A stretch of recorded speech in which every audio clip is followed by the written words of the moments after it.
బుద్ధుందా?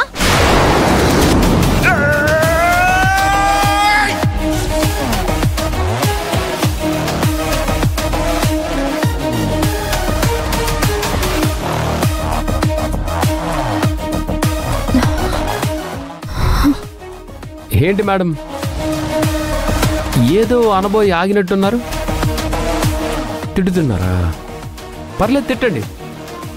ముందు మీ నుంచి యాక్షన్ రావడం, తర్వాత మా నుంచి రియాక్షన్ రావడం మీకు బాగా అలవాటైపోయింది. తిట్టేయండి మేడం. కావాల్సిన మూల్యం మీరు చెల్లించుకుందరు గాని. మీరెందుకు వచ్చారు? మిమ్మల్ని సన్మానించుకోవడానికి మేడం.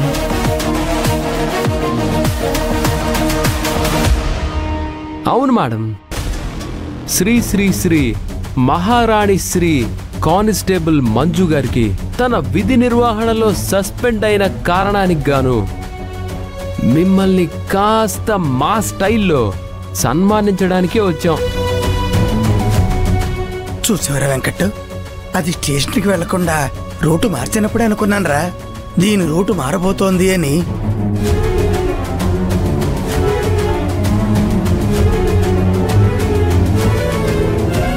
ఇప్పుడు క్లియర్ అయింది. తిప్పు చెప్పింది అక్షరాల నిజం. ఇది వీడితో మంతనాలు జరపడం కోసమే ఇక్కడికి వచ్చింది. ఏం మాట్లాడుతున్నారండి? కంటికి కనిపించేవన్నీ నిజాలనుకుంటే ఎలా? అయినా వాళ్ళు ఏం మాట్లాడుతున్నారో తెలియకుండా మీకు మీరే అన్ని ఊహించేసుకుంటున్నారు. ఆ రౌడీ వేదవని ఎదురుకుండా చూస్తుంటే అర్థం కావట్లేదురా. వాడి చేతిలో బొక్కే, ఎదురుకుండా మంజు. ఇంతకంటే ఇంకేం కావాలరా? వాళ్ళిద్దరి మధ్య ఏదో నడుస్తుందని చెప్పడానికి.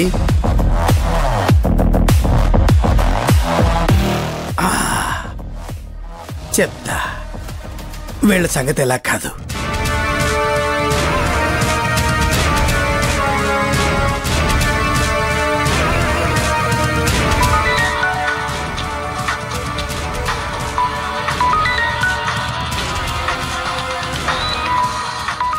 ఏంటి ఈయన వీడియో కాల్ చేస్తున్నాడు?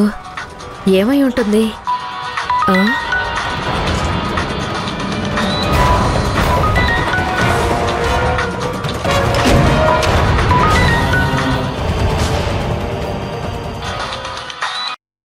చెప్పండి, విషయం ఏంటి? చెప్పడానికే ఉంది తిప్పు, నీ అనుమానమే నిజమైంది. మన మంజు ఆ సత్యాగాడిని కలవడానికి వచ్చింది. ఉండు చూపిస్తా. చూడు చూడు.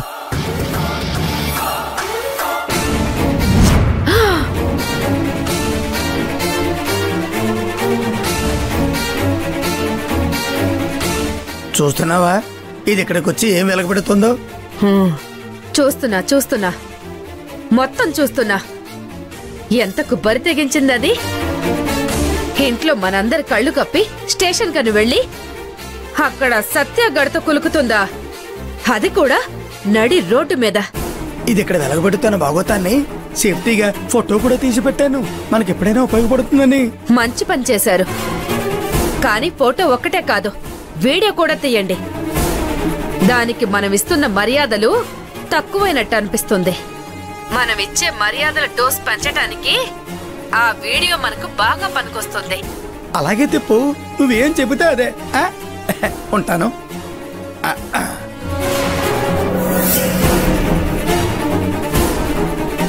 ఏమే మంజు, అమాయకురాలివి కదా, పాపం పోనీలేని వదిలేస్తుంటే ఇలా బరి తెగించి బజార్లో తిరుగుతావా?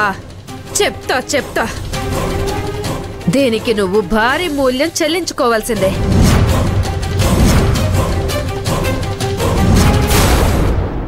కంప్లైంట్ ఇచ్చావు కదా సార్. అదేంటంటే సార్, ఇంకెందుకు ఇక్కడ? సార్ వెళ్ళు. అది కాదు సార్. వెళ్ళవయ్యా, వెళ్ళయ్యా. ఇది చూడు.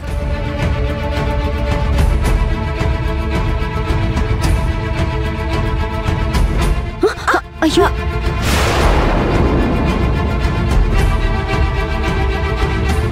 Sir good morning sir. Good morning sir. ఇద్దరు ఏం చేస్తున్నారు సార్? అది 201 కేస్ డీటెయిల్స్ చెక్ చేస్తున్నాం సార్. ఇలానా? సారీ సార్, స్లిప్ అయి కింద పడిపోయాయి. ఎక్స్ప్లెనేషన్స్ వద్దు. ఇందులో ఏ ఒక్క పేపర్ మిస్ అయినా కూడా ఎంత ప్రాబ్లం అవుతుందో తెలుసు కదా. ఉద్యోగం పట్ల కొంచెం బాధ్యతగా ప్రవర్తించండి. Sorry sir. మంజును ఒకసారి నా క్యాబిన్లోకి రమ్మని చెప్పండి. సార్ ఏంటి? సార్ మంజుని మీరు సస్పెండ్ చేశారు కదా. నువ్వు మనమ్మ గారికి క్షమాపణలు చెప్పేంత వరకు నిన్ను నేను సస్పెండ్ చేస్తున్నాను.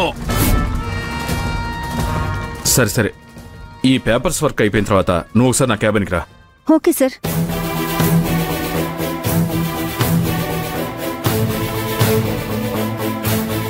మంజు ఒక రోజు స్టేషన్లో లేకపోయేసరికి ఆ వెళితే బాగా కనిపిస్తుంది. అసలు మంజు లేని స్టేషన్ చూస్తుంటే చిరాగ్గా అనిపిస్తుంది.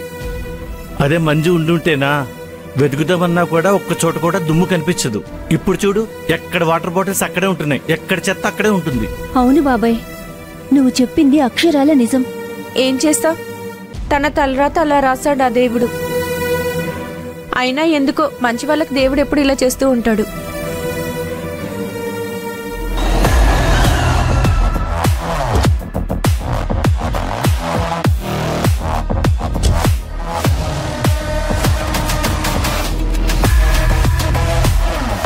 మలిక్,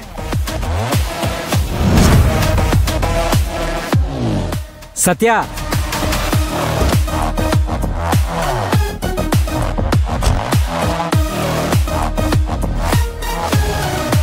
బాబాయ్ ఒకసారి ఈ ఫైల్ చూడు. Excuse me.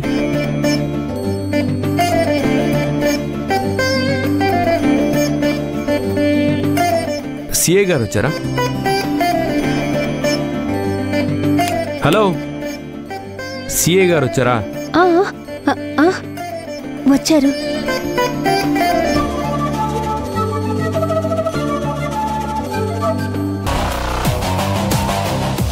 Excuse me sir. సత్య, రండి, కూర్చోండి. పర్లేదు, కూర్చోండి ప్లీజ్.